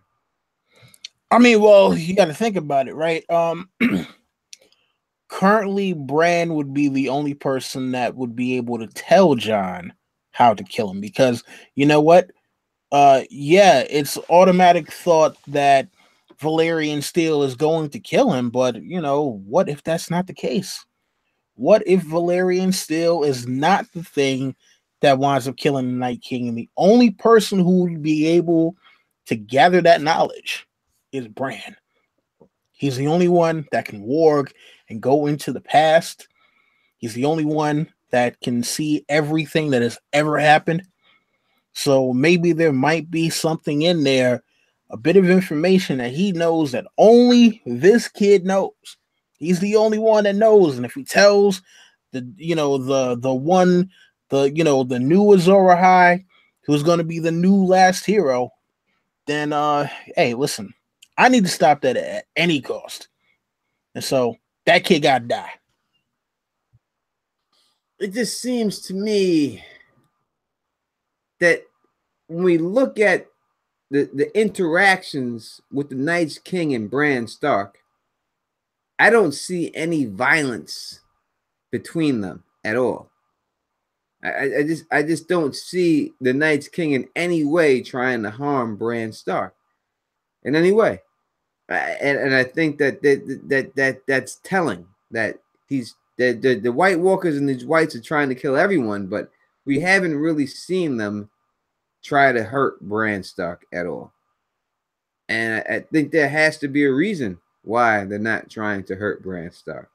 As I said before, I do not want to saying that this is something that I want to be true. This is not my theory, but when I put it all together, whoever came up with it, it does seem like to me, particularly, that in the end, that Bran Stark most likely is going to become the Night's King that we see. Yeah, I can give you a reason why it doesn't seem like Bran might be getting attacked by Night's King. Plot armor.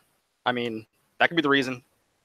Bran has something to accomplish, and he can't kill him off yet. So, and if you want to go plot on, we could do that with it. We can't just plot armor everyone. We can do that to anyone, though. We had, you know, it's very valid though. It's no way, but I don't.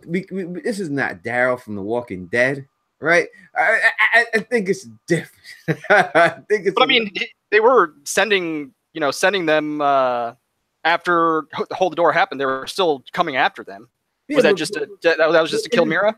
Is it to capture him or is it to kill him? We don't know. You don't know if it's just trying to grab him up and capture him. A lot of times, if a dog comes charging at you from around the corner, you are going to assume the dog is going to want to bite you, but it could just be a friendly dog, depending on the size of the dog, right? If it's a big dog, you want to say, this fucker want to bite me. If it's a little dog, you might be, take it easy a little bit and see. If it's a big-ass dog, you ain't going to wait around to find out the fucker's running around the corner to lick you or bite you. So it could be a situation like that. These fuckers is charging like madmen, and they have killed things that you have seen.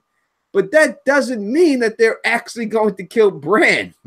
They're killing it around them, but doesn't mean they're going to kill him. But see, it's hard to because you could argue it both ways. You could say that they're just trying to capture him. They're also be trying to kill him. We just don't know it because we don't see it from their perspective. See, and if you don't know, like to the people that don't know me, I'm a very big skeptic when it comes to theories in general because I come from like a science background, so I have a very I need tangential evidence. I know that doesn't help with some of these things, but that's just me. I'm just naturally skeptic, so it's just that's just how I am with theories. I'm not trying to shit on anyone or it could be possible. It's not my theory. You're not hurting my feelings. I'm just I didn't come up with this. I'm just telling you that I somewhat agree with. I see it bending towards this. I really do. And when I look at the things that we have already seen from the show, it does seem like it's lining up to be this. I really think, in all honesty, it's kind of a cheap way to get out of it. of a complicated story. When you want to get out, this is an easy way to get out of it. But it really does seem like this is the way it's going down. Real quick before we get into anything, I would like to say this because I love my Patreon people. I love you all. And a couple of people have hit me on Patreon and asked me, Teflon, how come we haven't seen the video as frequently as we used to? All right. I would like to let you know that, as you all know, if you don't know, let me remind you at this particular time. Don Tony Teflon is the writer of the current heavyweight champion of the world, Deontay Wilder. As you can see right here, all right? As you can see right here, I am the author of his children's book. I cannot make any announcements publicly, but I will say that I have been working on a children's book recently.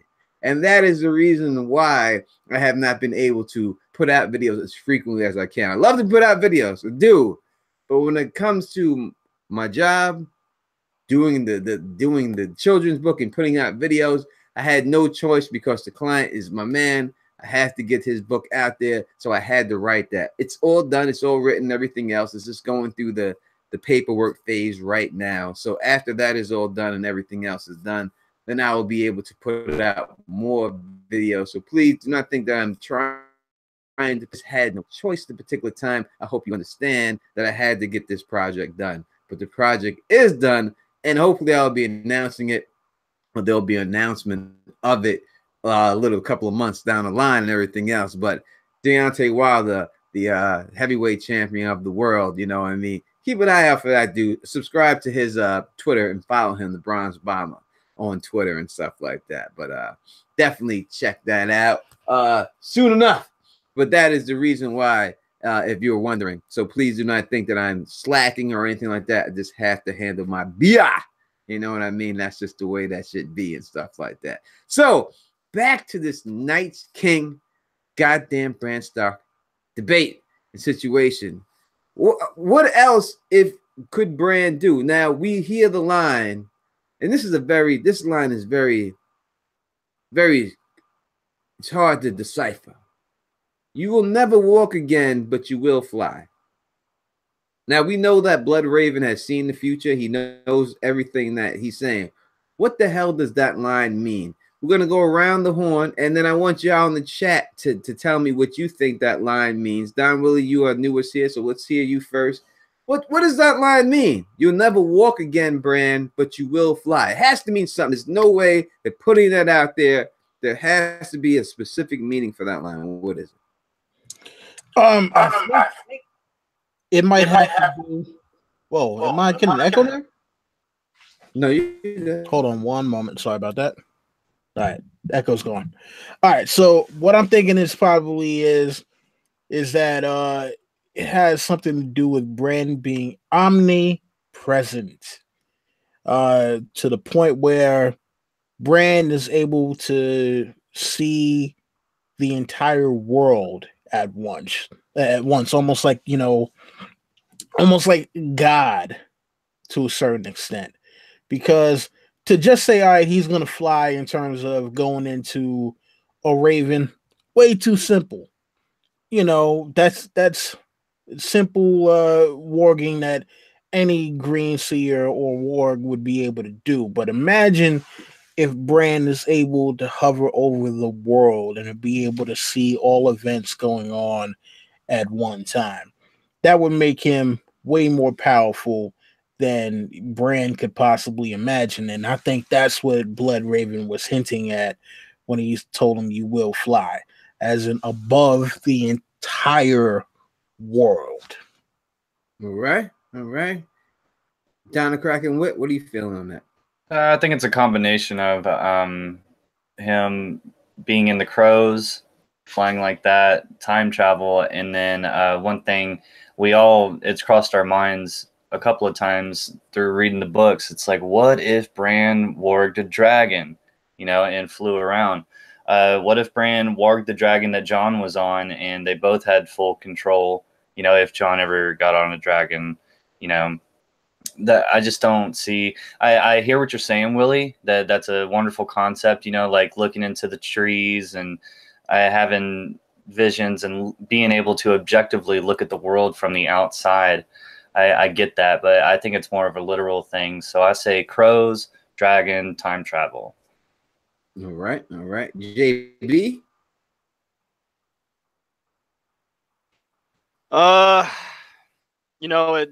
It could just be, it might have just been a throwaway line that George didn't even intend for it to even have any deeper meaning. Like I said, I'm the skeptic, so I could say take the easy route and say that it was just supposed to, talk about skin changing a dragon. It definitely couldn't just be. I definitely don't think it'd just be skin changing a normal animal, because, why wouldn't you say that you'll be able to walk again? Because you can skin change, into dogs or into wolves or into Hodor. But I don't know. Maybe it was just it wasn't even intended to be such a big deal. The line in general. I think it has to be. I really do. It's too prominent, and the fact that they also use that line in the show also means that, to me, it has to be something. So we've seen him warg Hodor. We've seen him warg wolves. So you never walk again. He's walking in those people. It can't refer to that, because it can't be, unless the only way I can see it, if it goes down, it means some type of second life. But that still doesn't make sense either, because there's nothing that can fly that can't walk. Right? I don't know a creature that just flies and cannot walk. Do we know of anything that does that? So it's weird. So if it's a dragon, and it means he's going to live his second life out in a dragon or something like that, he still would have to walk it eventually at some point. He's going to land. He's going to walk. So to me, I really don't know. I can't give it to you, man. It could be some sort of like metaphor that, you can get your, freedom in a way. You're not confined to your broken body. Like, you can achieve some sort of freedom through your powers. I mean, but see, that's why I was saying in terms of being omnipresent, because think about it. Like, if you've ever heard of people talk about near-death experiences, and look at the Varamir Six Skins prologue chapter, when he is trying to actually find another body to live a second life through, he describes being the wind, being the stream, being, kind of a presence amongst the clouds, and I think that it's a foreshadowing of Bran being able to be omnipresent to where he's not trapped in a particular form, and what's more freeing than being able to be everything, or to be able to be outside everything, cool. And real quick, even if you think about Bran's dreams, when he's talking about falling, he's practically falling forever, to the point where he's in the air, and he's like, yo, I basically have been falling. I don't even see the ground at all. He's talking about, seeing things almost as if he's in outer space to a certain extent, and not in outer space like, on another planet or anything, but almost being like the atmosphere. I definitely could see it going down that way. Could be that situation. Even when we look at the powers of Lad Sixskins, and I said this earlier in the stream, that this is a guy who was able to walk multiple people, multiple animals, not people, but animals at many a times, but he wasn't able to walk a person. Only one that we've seen that's able to do that is Bran. The Night's King does this with many people. The White Walkers have this ability to do it with whites too. Supposedly they're part of the Night's King, and that's why they're able to do it. If the Night's King isn't Bran, and Bran is the only one that we have seen how does the Night's King get this ability to do this? If the White Walkers were created by the human beings that we've seen, how come they weren't able to do this? And we also hear Jojen say straight up that Bran is the only one to do that. No one else can do that. Jerry the Steamboat Targaryen Steamboat says flying fish don't walk. You are definitely correct, right? You're right. Flying fish do not walk. If you want to consider that a form of flight, I don't know if that's flying or leaping. I would say the fish are leaping, but I think that flying fish sounds better than leaping fish. It's falling with style. I did look. I Googled animals that can fly that don't walk, and apparently there's a bird called swifts that only fly and do not walk, and they're part of the hummingbird family. Really? So yeah. That's very interesting. I never knew that. So maybe Bran's going to be a hummingbird. And you know it's funny. You know what a hummingbird kind of looks like? Kind of almost looks like a mockingbird. Bran is Littlefinger's son confirmed. I even though my theory on the show was proven to be false and the death of P.L. Baelish, I stand by it in the books that he's going out the fucking moon door. Stand by it that he's going out the goddamn. I mean, listen, we've both said that. I mean, I think that was like literally my third video. Yeah, but no doubt about it. He's gotta go out the goddamn moon door. It's better that way. It does it. $10 from Sailor Diva. Thank you so much for that. And she says she is donating that because she was late. You are never late. You are always on time, darling. And if you are here and you're a lady, you are on time, baby. Anytime you get there, you are on time. And that is the way I see it. Dudes, who cares when you get here? All right. So we go back to the Bran Stark being the Night's King theory. Did I even ask you, do you believe that? Don Willie, is that something that you believe, or did we go through that, or you say? I mean, yeah, I was saying, I think it's possible. I have a different theory about the whole Night's King thing, but yeah, I mean, I believe it. It's possible. I mean, look, this is wait a second now. I'm seeing the pattern from the Hype's watch to ride the middle, because I heard the same thing from JB. It's possible. The possible. To ride the middle. So people want to ride the middle. Hype's watch. No, just to clarify, I'm actually on the other side. I believe that he's not the Night's King. I just believe there's like a 5% chance that I can't say definitively that he's not, because there's not evidence that he's not completely. But all right, I'm just 5% that no. Maybe. I said no. I mean, well, see, here's the thing. Here's the thing, right? If you're talking about in the physical sense, like, is the person walking around right now, is that body Bran's body? No, he's not. Could he have possibly warged into the dude who became the Night's King? Yes. And that is what we're talking about. What percentage do I believe that possibility to be real? I'll say about 10%. I hear that 10% is better than nothing. I think if it's going to happen, and it did happen, if it did happen, it would have to be him getting stuck. I think that why would Blood Raven say in the show specifically, Don Bully, because you weren't here for this, I remember now, says specifically to Bran says, I want to go back. Who's in that tower? And then Blood Raven says, I've told you time and time again, if you stay too long where you don't belong, you won't be able to come back. Why would they say that if they're not going to pay that off? I mean, so you're basically going to hit him with the kind of the Sam Beckett Quantum Leap thing, because, if you ever watched Quantum Leap back in the days, Sam Beckett never made it home. It's Quantum Leap. What kind of... Of course I did. So I mean, that would be a very, tragic thing. But then it's still, the question remains then, right? If he is stuck, if he goes back in time, he gets stuck in the guy who's, he gets stuck in that body, winds up becoming the Night's King. Why has he gone on this murderous rampage? Has he lost himself somehow? It's quite possible.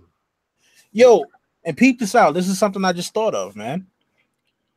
Would this be almost like a situation like Looper, where he's trying to close the loop so that he doesn't wind up becoming the Night's King after all? See, this is what happens when the Dons are on the same length. See, Don Willie? So Don said that Bran, that Tony Teflon just said through the stream, that Bran could be trying to correct the mistakes and get himself out of what he did. And that is the whole situation that he's going through. That is why we see that Bran maybe not be trying to kill himself or anything else. Maybe that is what he's trying to correct the past of their mistake. And he's stuck back there, but he's trying to send signals to correct it. If you look at the direwolf, I know you have the video on the direwolves symbol. If Bran is the one who sent those direwolves to his family, that would be a warning he sent to his dad.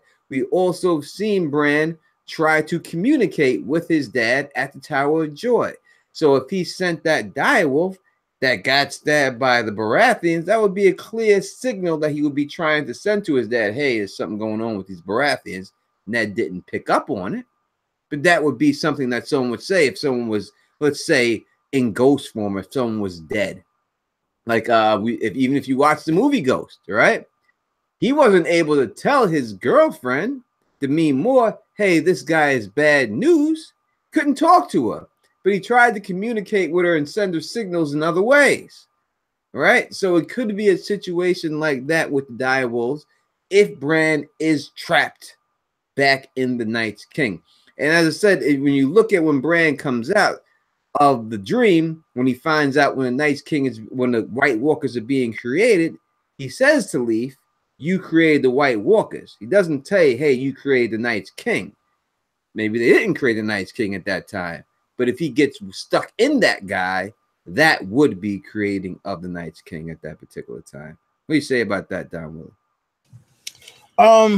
I mean, listen, you know, the only thing I would disagree with you about it is I think that because of the magic of the Children of the Forest corrupting him and that whole thing, because look, the White Walkers are programmed, and I think I might have heard you mention something about that James said that the White Walkers are like a virus, and this is something I've always that I've also said myself, you know, where the Children of the Forest, I mean, it's like any kind of sci-fi that you've seen a mad scientist create some super weapon, and then the super weapon winds up getting unleashed and turns on the mad scientist.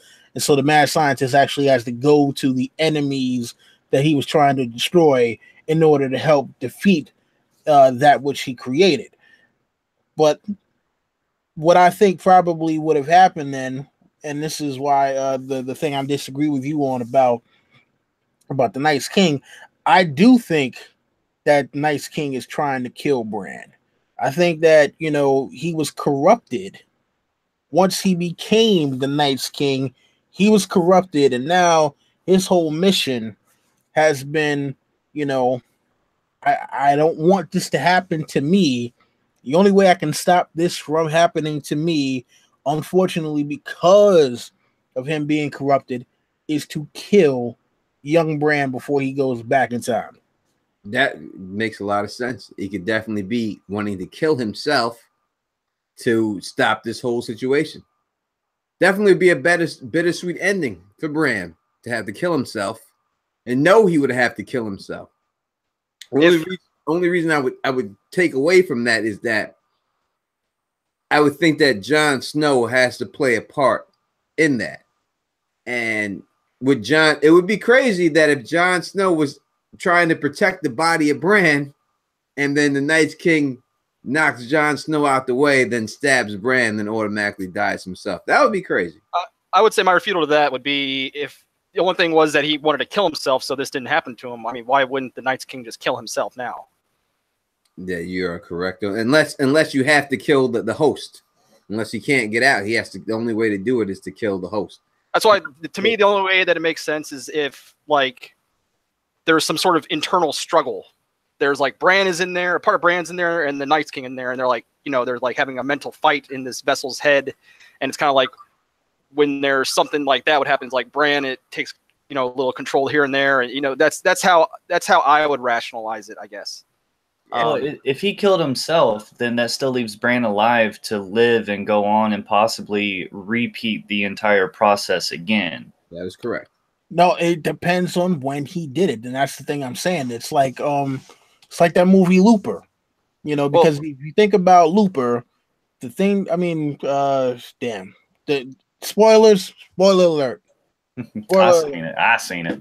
All right, well, yeah, look, at the very end, the guy who's been chasing this other kid that he's supposed to kill to stop all this bad stuff from happening, you know, the younger version of him figures out, okay, in order to stop a bunch more bad stuff from happening, I'm gonna have to kill myself so that this old guy here isn't running around and trying to.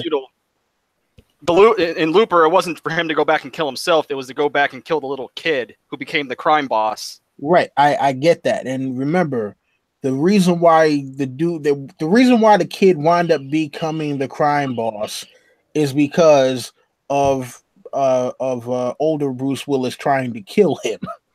So he basically sacrificed himself in order to make sure that he wouldn't be able to kill. I mean, so to be able to make sure that this kid wouldn't wind up becoming the crime boss.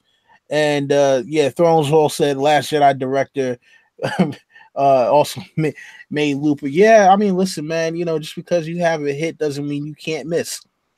Yeah, Looper is a watered down version of Time Cop, in my opinion. I like Claude Van Damme better. For the super chat, Kid Funkadelic 77. Cha! Thank you for that, brother. Appreciate that. Go on down, Willie.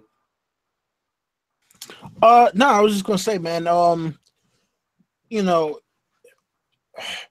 creating this kind of time paradox. For one, I'm surprised that George put that in this story, but when I kind of put the pieces together on it, I was like, wow, you know, this was a thing that kind of threw me for a loop, and I'm still finding new things when it comes to the whole time paradoxes and all that. And real quick, just to touch on the thing I had about the wolves, my thing wasn't that Bran sent the direwolf south as a warning. My thing was that Bran is going to unknowingly wind up fathering the wolves. And, you know, and this goes back to the whole 3 rules of warging. Bran has already broken 2. He's got 1 more to break. And you already know Chekhov's gun. If you see it, somebody gonna pull it. So, no, listen, Bran is definitely an abomination. It's not. There's no debate about it. You know, there's nothing you could say about it. He's broken every rule that they're supposed to be broken. Bran is a very angry person. You can see that when he walks into Hodor, or damage he does to people. So, you know, but Bran's. You hear that Bran. I have a theory I was going to do. This video I did today was supposed to be a different video about something else and about this theory I came up with. I'm not going to say it here. I'll do the video instead. I almost gave it away, but I have a theory that if something's going to have to go down with Bran right then without doubt. But we have to switch topics back to the Night's King and Bran Stark.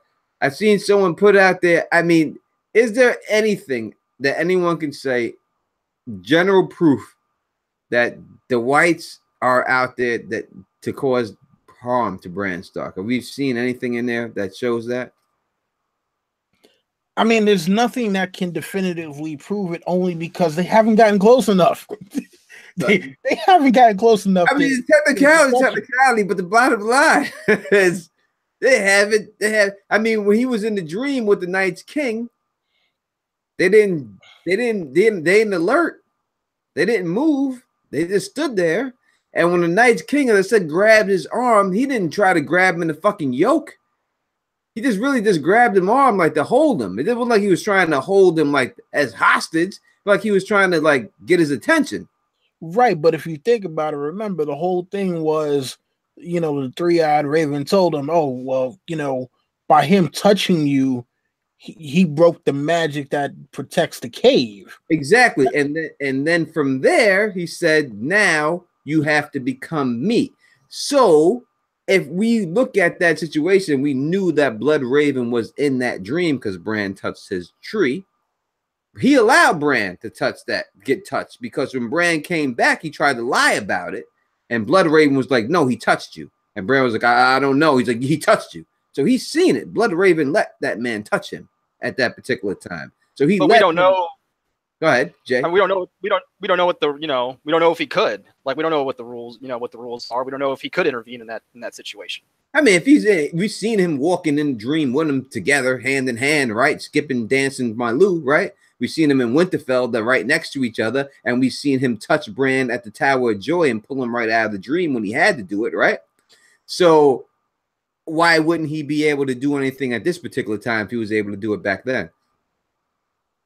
I mean, because in those instances, he knew he was there. He knew that he was there with them. He took him there. This is one of those instances where he came there on his own without him knowing that he was there. So, I think it's a very good rebuttal. I think it goes both ways. I think it goes both ways. I can't argue that, hey, Blood Raven didn't know. I'm going to have to assume that Blood Raven knew that Bran was there, because he came back as soon and said, "He touched you." He didn't say anything else. First thing out of his mouth was, "He touched you." He knew it. Bran tried to front and say, maybe he did. No, he touched you. So Blood Raven was in vicinity that he's seen that he touched him. And it was that touch that made Blood Raven say, "Hey, now you have to become me right now, and you have to leave." Yeah, you know what? Can I just say that Blood Raven is a shitty teacher? Period, point blank. Because you know what? If you, and for anybody out there who's like, "Oh no, but Brandon should have known." No. Come on, man. Look, if you know that there is a certain danger that is life or death, you don't tell someone who's already shown that much curiosity, "Hey, oh yeah, just don't go because you'll get stuck in the wrong time." You tell them, "Look, if you go without me and you wind up in the wrong place, we all die." So as much as people like to say, "Oh, Bran just fucked up," nah. Blood Raven is a shitty fucking teacher. Period, point blank. Why is the Night's King after Bran? It makes no sense. He should be after Blood Raven. I mean, if I was the Night's King and I'm looking at walking ability, and I'm saying that this guy Blood Raven's been walking people for, in the show he says thousands of years, but we know it can't be that, a couple of 50-something years since he's got there from the Night's Watch or whatever. And he's the one who has all this power. Why wouldn't you just want to kill him? I don't know why you would be after Bran. It just doesn't make any sense unless there's a connection between Bran and the Night's King. I would equate it to, like, being a sports GM. Blood Raven, he's old news. Yeah, he's a superstar, but he's in his late 30s. Bran is that 21-year-old prospect coming in, with the unlimited potential. That's kind of how I look at it. How does he know that Bran is that potential? How would the Night's King is on the other side of the wall in the lands of Always Winter? How does he know that he's the next Green Seer is Bran Stark? How does he know that this guy, Bran Stark, is going to become the next Green Seer? He's the one I need to kill. I need to kill this guy. Because maybe, I think the Night's King's a Stark. He knows Bran is a Stark. He's got that blood, that green. He's the next Green Seer. So he's Bran Stark, the monster. Well, monster. Like I said, I think he's like the hot prospect and Raven's old news. That's kind of what I think. Okay, it definitely could be that. It could be. I mean, it would just be he would have to know that, and that would be the only issue I would have with that. How would he know that the torch is being passed to Bran at that particular time from the lands of Always Winter, unless somehow he's connected to Bran? Because go ahead. Same way a GM would know. scouting. He's been doing some scouting. See Yeah, that he's got the talents. Yeah, he does. It definitely could be some scouting in there. It could be we seen other guys, our guys scout on that side and lights and with Ravens and stuff. But that's a hell of a scouting because Blood Raven says he's waited 1,000 years for Bran. You know, so how long has the Night's King been scouting? He's been scouting for 1,000 years too. You know, it's like maybe he has a version of Greensight, just like Jojen, you know, had dreams about Bran. Maybe that's why they went on that mission. You know, it's just a different form. Like he's able to see Bran, he's able to feel Bran. That, I mean, that's possible. That's a known magic that we know of in this story. That's valid. You know, that some people have. I think that the children of the forest, these disgusting bastards that they are. This is what happened. They did the original Long Night and they lost. They knew they were gonna lose. They lost. They gave it up so they get defeated. Just to start the second one with the green seeing ability of Bran, because they knew from history that Bran would get stuck, and they wanted that green seeing ability because they wanted those damn dragons, and that's why that shit went down. That's what I think. Has nothing to do with their theory, but I think the children of the forest behind this whole shit is disgusting, disgusting, and you can see it in Leaf's face. Watch my video, the one before this, and you'll see. Look at Leaf's face when Bran Stark is talking about getting stuck there and coming back. Look at her face. You'll see it right in her face. She gives it all away right then. There's no doubt about it. Someone says, Joanna K, very plausible. Let's take a look at what Joanna K said there to see if it is very plausible. Let me go back there if I can find it real quick. She says, Blood Raven definitely set Bran up. He wanted the spell of the cave broken so he could die and take out the children of the forest too. Definitely, there's no doubt that Blood Raven knew Bran was going to get touched by the Night's King and allowed Bran to get touched by the Night's King. I don't think that there's any doubt about that. And I think, as I said, I think that the Night's King, he said, Blood Raven says that he's coming for you. But at the other time, Bran said, Jojen says to Bran, the Raven is you. So he came right for Blood Raven. So at that time, Blood Raven could have been Bran, but at that time, he transferred all of his knowledge into the younger Bran. We have never been given confirmation that that is actually Blood Raven in the show. I think it is. It should be. But who knows if that's an old-ass man Bran and that motherfucking sitting up in there. I don't know that. It's quite possible it could be. I would hate it to be, but I would think it should be Blood Raven, but we really haven't had anything but Blood Raven except for that 1,000 eyes and one comment, but nothing else in the show. Has there been anything else in the show about Blood Raven I'm missing? Nah, well, you know what? The one thing that everyone is missing is that Blood Raven and Night's King happen to have some kind of pedo ring going on. Blood Raven wanted this young boy to be touched by a 1,000-year-old man.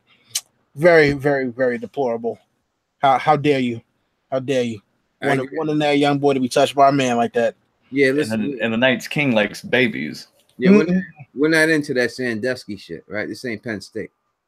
It's Teflon TV, baby. We don't they did zero setup for Blood Raven. They never mentioned Brennan Rivers or anything like that. So what you saw is what you got. Exactly. And then Blood Raven does say to Bran, though, you won't be an old man. Bran says, I don't want to be you. And he says, you won't be an old man stuck in this tree. I mean, how does Blood Raven know that he's not going to be an old man stuck in the tree unless he's already seen this shit in the future? How can he just say that so confidently sitting in there? And that's what happened to him. And I said, when you look at the situation of Bran in the books, it's a whole different situation. They got a little throne out there for him. It seems like he's being held captive there. What up to my man AU Pack Mule coming up in here and chilling with us and stuff. Really do appreciate that. We're going to go for a little bit. What is it, 10 o'clock right now? Oh, my God.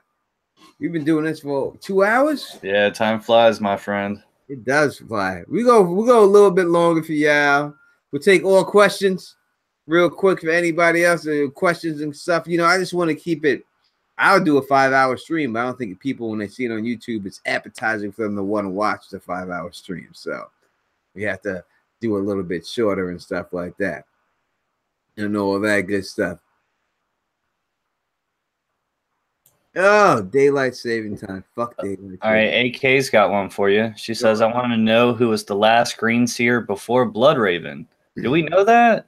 We don't know exactly who the last Green Seer. I mean, it can't. I guess Bran. Well, that's so crazy. So even when you look at the name, the last Green Seer tells you that there shouldn't be a Green Seer after him. He's the last one. Shouldn't be one after him. So how was he was the last one, as in like he's the most recent one? You could look at it like that. I don't know if you could look at it like the most recent Green Seer. He's the last Green. I mean, it sounds better to say the last Green Seer instead of the most recent Green Seer. It does. I definitely want better than that. But I don't know if that's the case. Then Bran is not a Green Seer because this is the last Green Seer. Right? I mean, that's what you would have to take it, right? You couldn't take it for anything else but that. He's the last Green Seer. Bran's not a Green Seer because he's not the last Green Seer. It can't be unless Bloodraven is actually Bran. It's very confusing. It's hard. It's hard. We need the book. We needed the book to put an end to all this situation and figure this all out.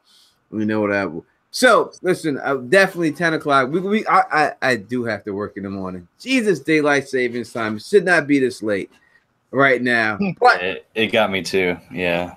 Before we get up out of here, I would like you, if you can, in the chat to rep your hood.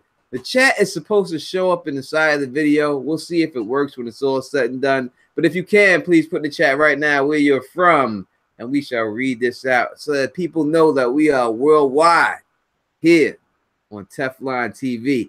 And now my next stream that I do, and I'm going to do it this week, will be on Sansa Stark because there's a lot of shit going on about Sansa Stark. A lot of people hate Sansa Stark for no goddamn good reason. I'm sick of it. So I'm putting it. We're going to have a Sansa Stark debate in the next live stream. So anybody who has any ill will or feels that Sansa Stark does not deserve anything and this deserves to die, you think she's going to die for whatever reason, join me this week, later on this week, before the weekend. We're going to talk about it. But let me go through these names, these places that the people are from that we are seeing right now up in here. Down the Cracking Whip. What did I say right there? Whip, I said. Down the Cracking Whip, repping the ATL. We got Vince Harper also repping the ATL. We got AU Pac Mule chilling in Seattle. We got Serge LT Jobs. We saying Uptown Babies. Big E chilling in the Bronx, New York. John Haymaker, California, baby. We got Lady Wolverton. The Lady Wolverton's den of Lady Wolverton. Jesus, that's so long. New Orleans. Why you gotta make me read that when I'm drinking like that? Beyond the Sun from Tubbs, 1971. John Taylor is from Central Mass. Queen of Ice and Fire is from Florida. Petty Hallway. I don't know what that means. She's saying she's getting goosebumps on her neck, and she's from Canada. Nancy T is chilling in St. Louis. Vinny Ram is from Toronto. Giorgio Jedi, Newcastle. We got The Girl Is No One chilling from L.A., big city of dreams. Right, we got Bala Margulis, Pittsburgh.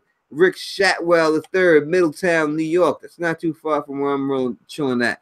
Jennifer Taylor from Knoxville, Tennessee. Whitley Purnell from Denver, Delaware. Tubbs, 1971, New York, baby. Alicia Kingston, we know we repping New York all day. Brooklyn, New York. Toronto from Petty Holloway. JBT TV is chilling in Kansas. Everybody's Thrones Volumes is from Knoxville. Thank y'all all for joining us. Me and my peoples out here, the Hypes Watch. Please, Hype Watch members. What, no love, no D love? Got love for the D. Got love for the D. No one's in Detroit out here. I don't mean that. I said Detroit. You heard what I said. You heard what my family's from Detroit, so I'm talking about, Down the Cracking Whip. It's got something crazy in his mind. All right. So hey, you said it, not me, man. Like, you gotta watch everything you say, God damn it, in this world. You can't say nothing about people thinking things. I'm talking about Detroit, goddammit. And that's the goddamn. That's it. That is what it is. All right, Don the Kraken, what? Let the people know where they can find you. Hey, everybody. Thank you for tuning in. Tony, thank you for the invite. Everybody in the chat, we hit over 100 there for a while. Thank you, everybody that watched and everybody that will watch this in the future. Tony, I'm here anytime you need me. Everybody, check out the Hypes Watch. Check out my teammates over here, down here, Don Willie and James Bichelle. And once again, thank you, sir. And I'll talk to you guys later. No doubt. Don Willie, let the people know where they can find you. Of course, yeah, man. Look, first off, thank you for having me again. Sorry about me being extra choppy. This nor'easter is already starting to screw up my damn internet. But you already know what it is. Anyway, look, you can find me on my channel, Adon of Ice and Fire. Most Thursdays and Fridays, you can catch me doing Ice and Fire opinions. And in fact, this Thursday night, 8 p.m. Eastern, I will be doing my thoughts on the new Winds of Winter excerpt by George R.R. Martin, the Victorian chapter. Trying to get some more info before I do that video. But come out and join me if you will. And hey, if not, it's still all good. Thanks again, Tony. No doubt, no doubt. Definitely go check out Don Willie. I watch them all. I'm always up in there chilling, you know what I mean? So definitely check it out. JBTV, Queens, New Yorker. Smooth motherfucking talker. Let the people know where they can find you. Yeah, you can find me at JBTV. Yeah, I haven't made a video in a year, but hey, you can come over there if you want. You can most of the time find me on the Hypes Watch. And I'm just happy to be here. Sorry for being Mr. Skeptic on the panel, but hey, it makes for a good debate. And I'm glad to be here. It was a good time. No doubt. I would love to have you all back for the Sansa debate. Don't know how y'all feel about Sansa. Maybe y'all hate her or whatever, but we're definitely going to do a Sansa debate later this week. For all you Sansa haters, I am coming for your asses. I'm coming for your ass. And I'm going to prove to you that Sansa does not deserve the hate that she gets. So if you like the way I do this, please thumbs up this, please spread this across the realm, and please subscribe. And until next time, you know who it is. Peace and stay sexy.